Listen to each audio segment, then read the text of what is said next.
요한복음 9장 1절에서 12절입니다. 예수께서 길을 가실 때에 날 때부터 맹인된 사람을 보신지라.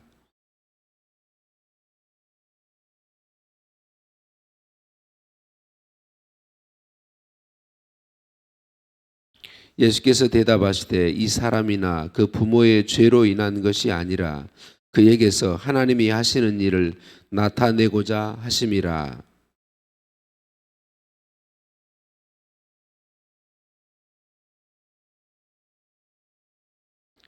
내가 세상에 있는 동안에는 세상의 빛이로라.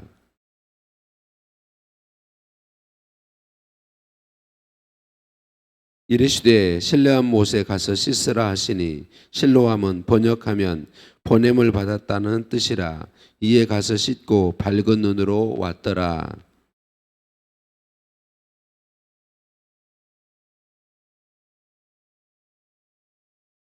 어떤 사람은 그 사람이라 하며 어떤 사람은 아니라 그와 비슷하다 하거늘 자기 말은 내가 그라 하니. 대답하되 예수라 하는 그 사람이 진흙을 이겨 내 눈에 바르고 나더러 실로암에 가서 씻으라 하기에 가서 씻었더니 보게 되었노라.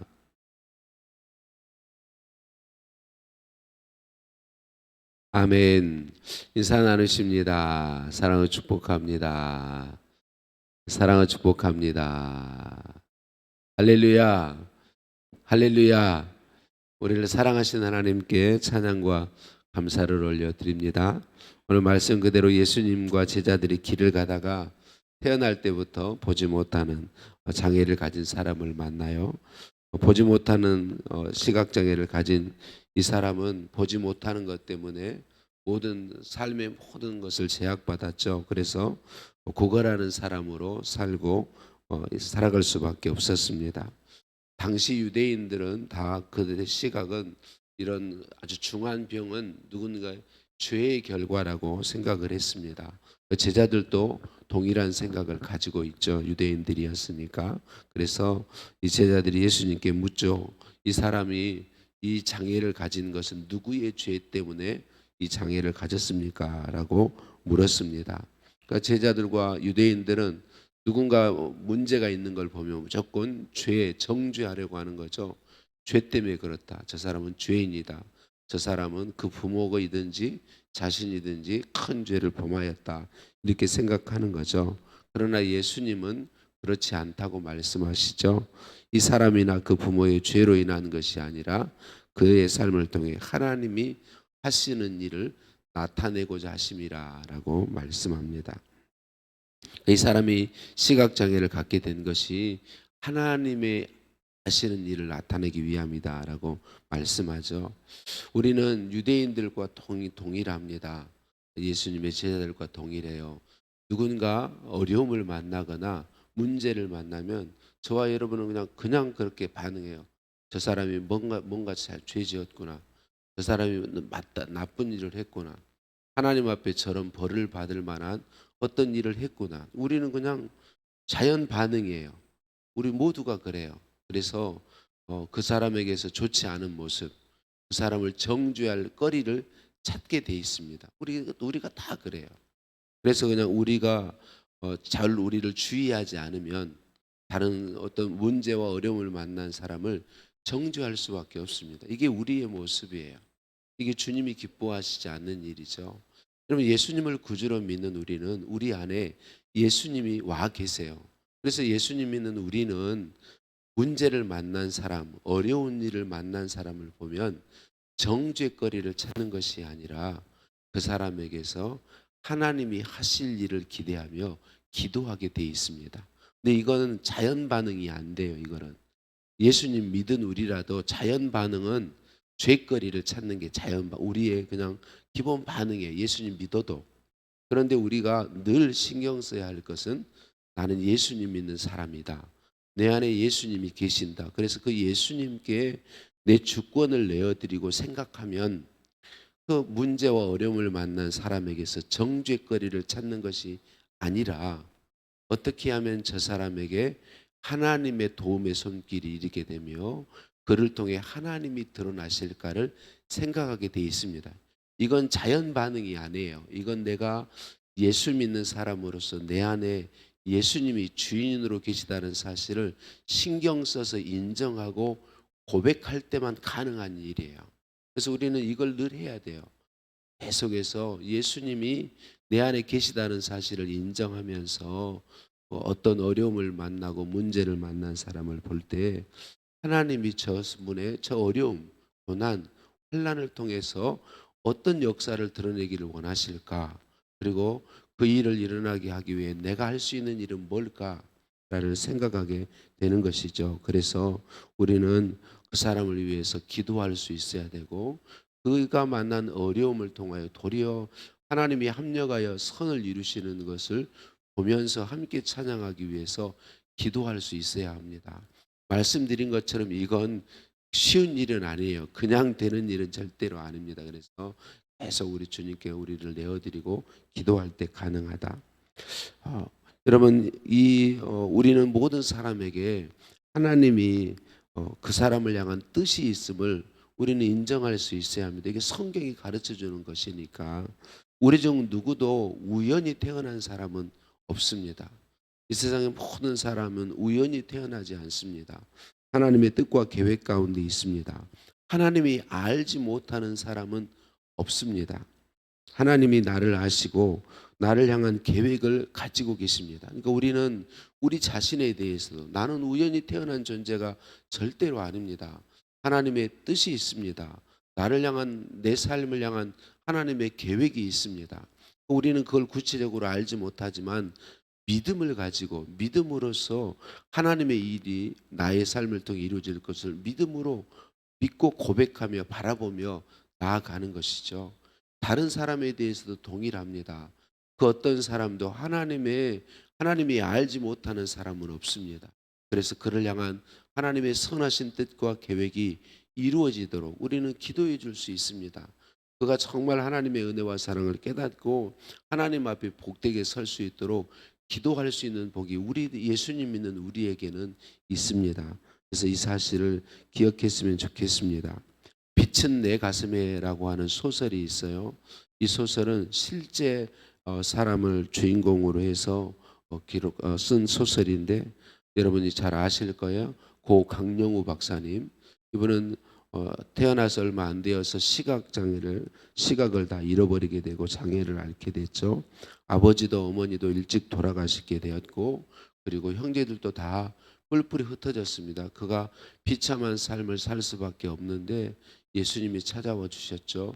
예수님 만나고 믿게 되었고 정말 좋은 아내를 하나님께서 만나게 하셔서 그가 예수 믿고 곧 변화되고 공부하고 시각장애인인데도 미국에 가서 공부할 수 있는 길을 하나님이 열어주셨고 미국의 대통령의 백악관에서 국가장애위원회 정책 차관보까지 지내셨고 그리고 그의 자녀들이 또 미국에서 지금 현재 정말 중요한 자리에 하나님의 사람들로 서서 일하고 있습니다.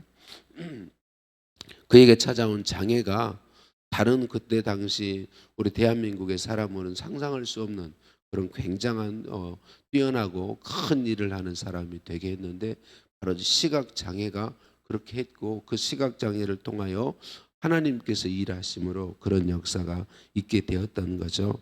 세계적으로 유명한 헬렌 켈러를 여러분 잘 아시죠? 삼중고, 보지 못하고 듣지 못하고 말하지 못하는 이런 장애를 가진 사람인데 당시 미국에서 가장 뛰어난 학교인 하버드 대학을 나왔고 수없이 많은 사람들을 하나님의 사람들로 하나님의 사랑으로 섬기고 세웠던 복된 사람이죠. 송명희 시인도 여러분 잘 아시죠? 송명희 시인 뇌성마비 장애를 가지고 있어서 한번 몸을 움직이려고 하면 고통 속에서 얼마나 힘든 삶을 살아가는지 모릅니다. 그런데 그녀가 예수님을 만난 후에 참으로 뛰어난 하나님이 주신 그런 정말 맑은 영혼, 하나님의 아름다운 신앙 고백으로 수많은 시를 쓰게 하셨고 그 시를 통해서 얼마나 많은 그리스도인들을 하나님이 만져주셨고 예수님 믿지 않는 사람들을 예수님 믿게 했는지 모르는 것이죠. 장애는 분명히 우리에게 큰 고통이고 장애를 가지게 되면 그 가족들도 그렇고 본인도 그렇고 참 많이 고통스러운 삶을 살게 되는 것을 볼 수 있습니다. 그렇지만 장애 때문에 삶을 다 비참하게 사는 것은 아닌 것을 알 수 있습니다. 그래서 우리가 장애가 있을지라도, 우리 앞에 문제가 만났을지라도, 우리 앞에 고통이 찾아올지라도 우리 자신으로라면 문제 가운데 절망 속에 살 수밖에 없지만, 하나님께서 장애를 사용하셔서 우리가 만나는 고통과 문제들을, 환난들을 사용하셔서 하나님의 일을 하셔서 하나님의 큰 영광을 드러내시는 다는 사실을 기억하고, 우리 자신에 대해서도 다른 사람들에 대해서도 그 하나님의 역사를 믿음으로 기대하고 기도하고 힘쓸 수 있는 우리들 모두가 되기를 예수님의 이름으로 축복합니다. 시각장애를 가지고 있으면 여러분, 우리 잠시만 눈이 어두워져도, 또 밤에 깜깜해도 참 삶에 제약이 많은 것을 알 수 있잖아요. 어, 육체의 장애도 그렇지만 영적인 장애는 더 큰 어려움을 가져옵니다. 하나님을 알지 못하게 하고 영적으로 눈이 열리지 못해서 영적인 하나님의 시각으로 삶을 바라보지 못하면 그의 삶은 어두울 수밖에 없습니다. 고통과 절망일 수밖에 없습니다. 이 땅의 삶은 하나님이 정한 때까지 공중 권세를 사단이 잡고 있습니다. 사단은 사람이 잘 되는 걸 절대로 좋아하지 않습니다. 악이 하나님이 정하신 때까지는 악이 더 힘을 발휘할 수밖에 없습니다. 이 땅은 그렇습니다. 하나님이 정하신 때까지. 그래서 이 땅에서 영적 시각이 열리지 않은 채로 살아가면 고통스러울 수밖에 없습니다. 어려울 수밖에 없습니다. 끊임없이 문제 가운데 살아갈 수밖에 없습니다. 그런데 영적 시각이 열려서 우리 하나님이 일하고 계시고 하나님이 역사하신다는 사실을 알고 믿고 나가면 삶을 다르게 살 수 있는 거죠. 사랑하는 성도님들, 우리 예수님은 바로 영적으로 어두운 이 세상에 빛으로 오셨습니다. 예수님은 생명의 빛이시고 우리의 빛이십니다. 예수 그리스도께서 우리 안에 오셔서 우리의 눈을 밝혀주셨습니다. 눈의 육체적인 시각장애를 가진 이 사람의 눈을 밝혀주신 것처럼 영적 장애 가운데 있던 우리들의 눈을 밝혀주셔서 영적으로 밝게 볼 수 있도록 해주셨습니다. 그 예수님이 우리 안에 계시고 우리 안에서 일하고 계십니다. 사랑하는 성도님들, 나를 잘 아시는 주님을 믿음의 눈이 열린 우리는 볼 수 있습니다. 믿고 의지할 수 있습니다. 우리를 주님이 사랑하신다는 사실, 우리 주님이 자신의 모든 걸 다 내어주실 만큼 우리를 사랑하신다는 사실, 우리는 보고 있고 알고 있고 믿고 있습니다.